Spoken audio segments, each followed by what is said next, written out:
On continue avec les ressources humaines, avec...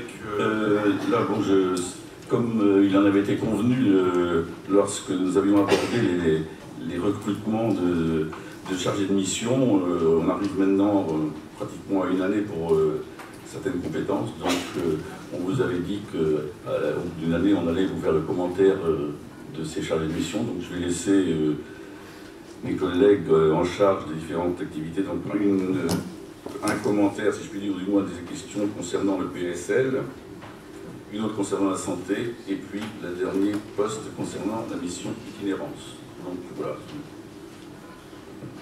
Quelqu'un veut bien prendre en charge.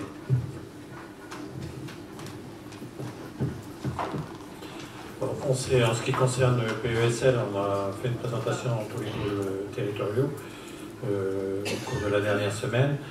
Il est clair qu'on est dans le cadre d'une mission financée aussi et un accompagnement assez important de la CAF.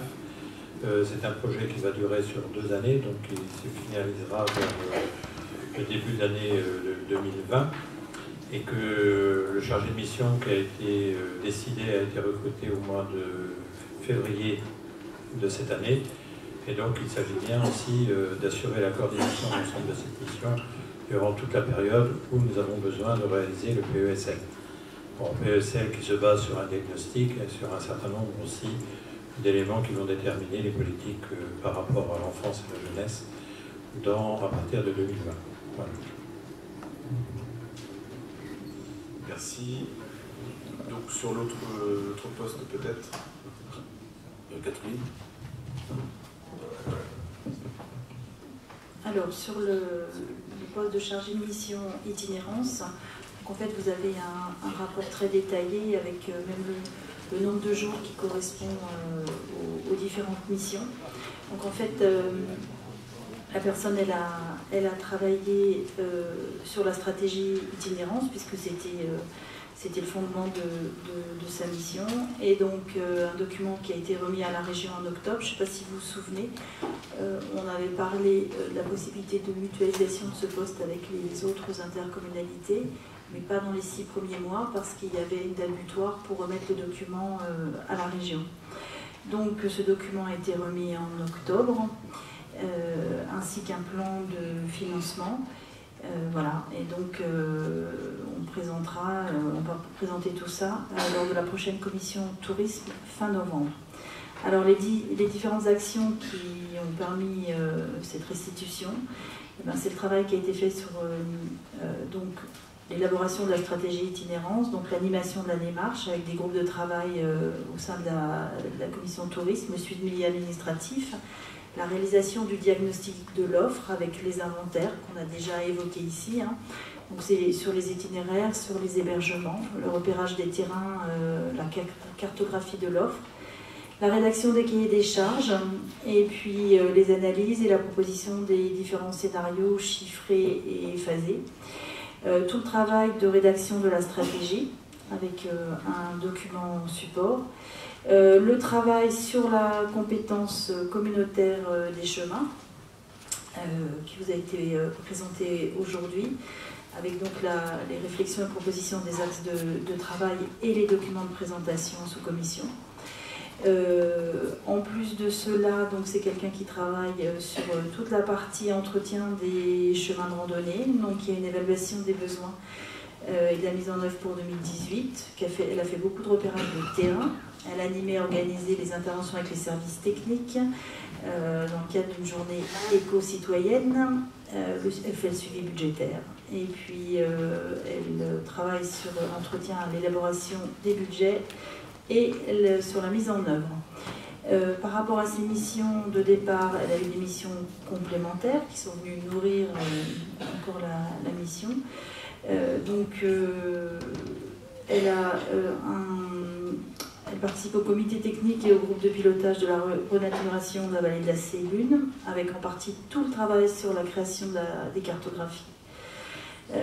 L'accompagnement technique des communes dans le cadre de l'ingénierie, avec les communes de Bion, les communes de l'espace VTT. Nous avons travaillé sur un arrêté pour interdire la circulation des véhicules motorisés sur les chemins.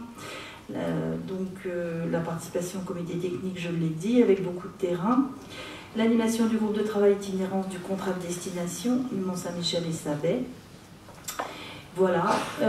Dans le cadre du projet de mutualisation, en fait, c'était les communautés de communes de Granville et de Villedieu qui au départ étaient intéressées. Granville, pour le moment, n'a pas donné suite, mais c'est vrai qu'ils sont en pleine restructuration. Voilà, ici, ils recrutent un nouveau directeur ou directrice de l'EPIC.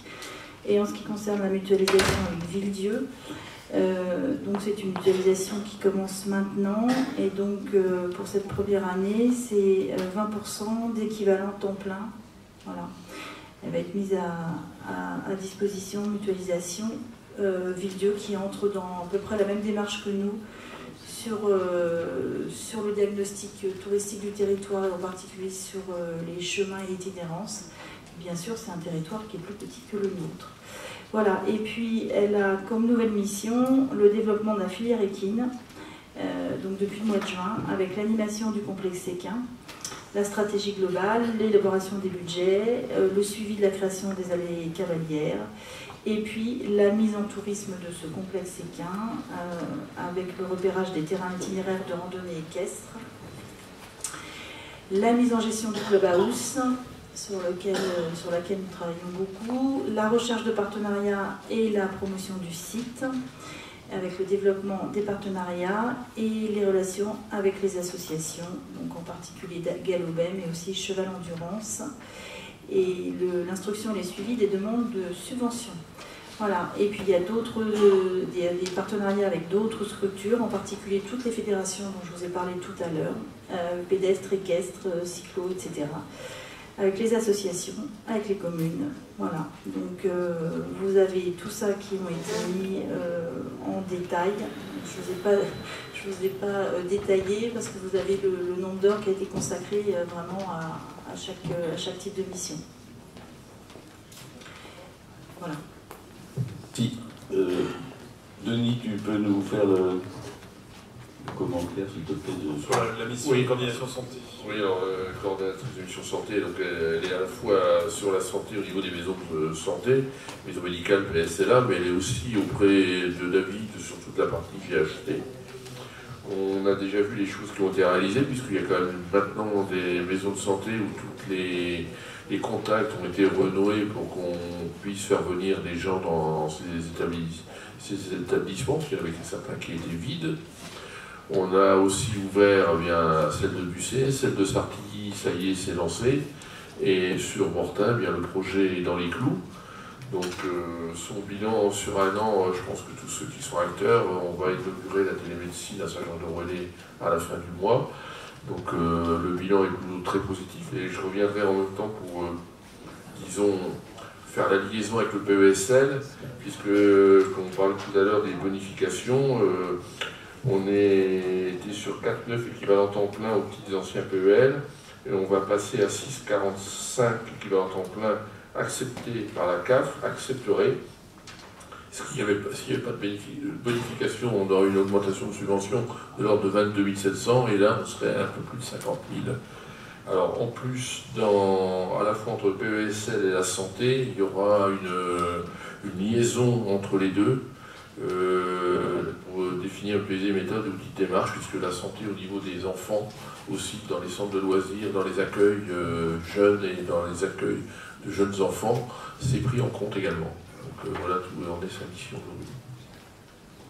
Merci pour ces informations utiles. Donc c'est vrai que c'est un engagement qu'on avait pris au moment de ces recrutements de chargés de mission, de pouvoir faire un vrai travail d'évaluation de leur mission et de l'utilité des missions. Je pense que sur ces trois rapports qui vous sont présentés ce soir et pour lesquels finalement on va prendre acte, eh bien il n'y a pas de, je pense qu'il n'y a pas de remise en cause possible concernant leur véritable utilité. Oui, Denis.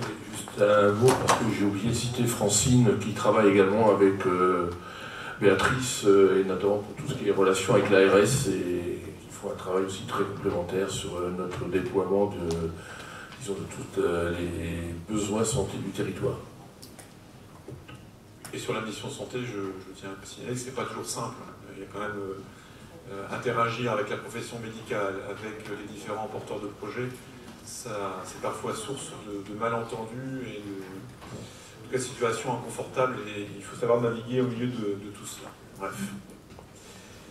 Donc voilà, c'est 3 missions que l'on a fait le choix de reconduire et qui offrent une vraie valeur ajoutée à notre territoire dans des domaines fondamentaux.